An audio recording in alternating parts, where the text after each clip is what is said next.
क्या आपके साथ कभी ऐसा हुआ है कि आप हंस रहे हो ज़ोर से या खांस रहे हो और एकदम से आपका यूरिन निकल जाए?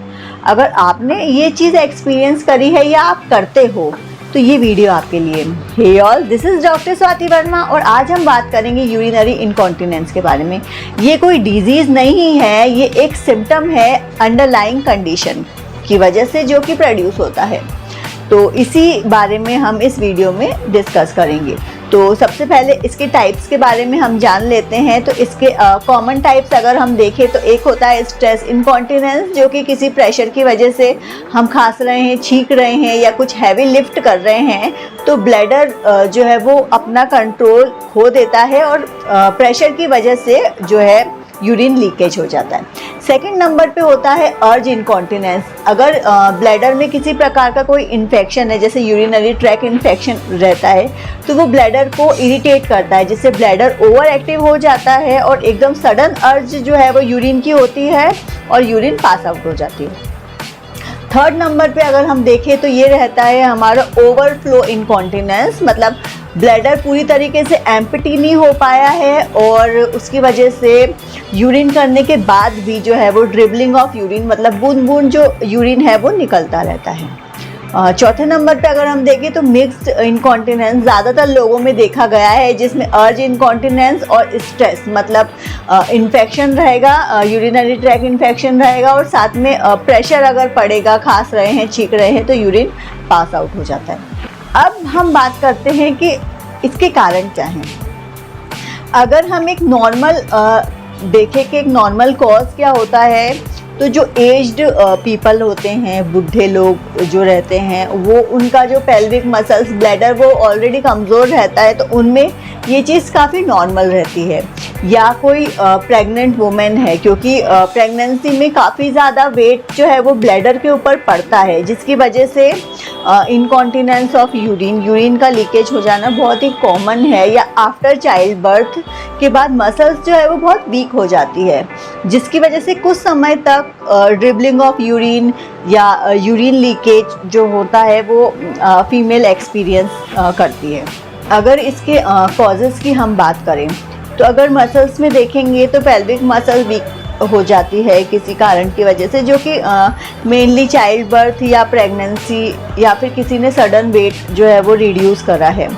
उसके अलावा सेकंड अगर हम कॉज देखें तो वो रहता है नर्व इम्पेयरमेंट, जैसे कि पार्किंसन डिजीज़ हो गई या मल्टीपल स्क्लेरोसिस हो गया। इसमें क्या होता है कि नर्व डैमेज हो जाती है, जिसकी वजह से ब्लैडर में इरिटेशन प्रोड्यूस होता है और इस तरीके की स्थिति पैदा होती है।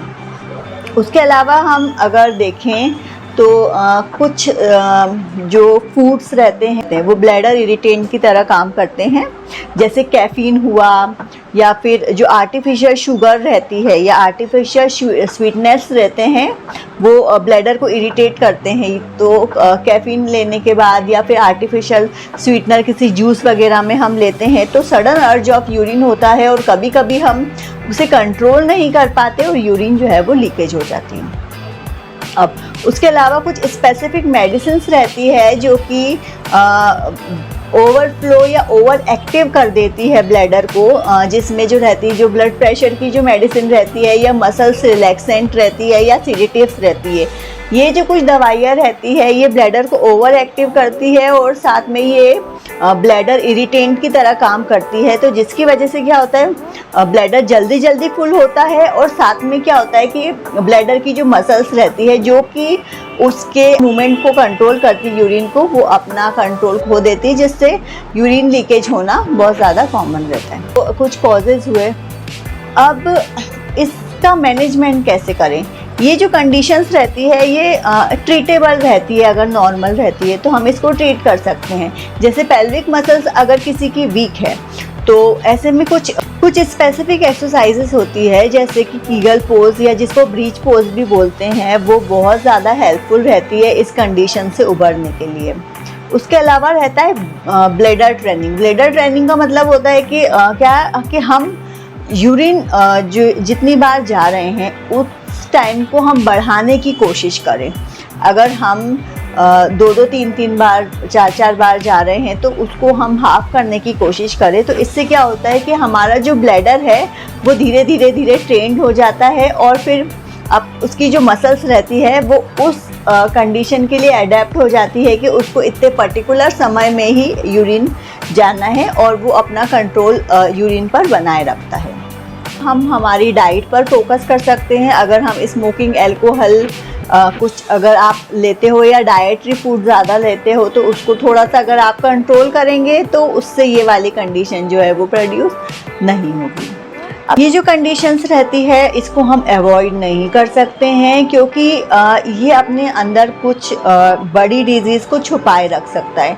तो अगर आपको नॉक्टर्नल यूरिया हो, मतलब अगर आपको रात को ज़्यादा पेशाब आ रही हो, या आपको पेशाब के साथ ब्लड भी आ रहा हो, या उसके अलावा आपको जो है वो ड्रिबलिंग कंटिन्यू बेसिस पे हो रही, बंद ही नहीं हो रही है, तो ऐसी कंडीशन जो है ये वार्निंग साइंस होते हैं कि आपको अंदर में भी कुछ बड़ी डिजीज़ हो सकती है। तो इस कंडीशन को हमको अवॉइड नहीं करना चाहिए, और ऐसी स्थिति में आपको आपके जो डॉक्टर है उनसे कंसल्ट करना चाहिए और प्रॉपर इसका ट्रीटमेंट लेना चाहिए। साथ में अगर आप आपकी डाइट पर और एक्सरसाइजेस पर फोकस करेंगे तो दोनों चीज़ें साथ मिलकर इस कंडीशन से हम उबर सकते हैं। मुझे कमेंट में ज़रूर बताइएगा आपको मेरा वीडियो कैसा लगा, और मेरे चैनल को लाइक, सब्सक्राइब और शेयर ज़रूर करिएगा। Until stay safe, stay healthy. Bye bye.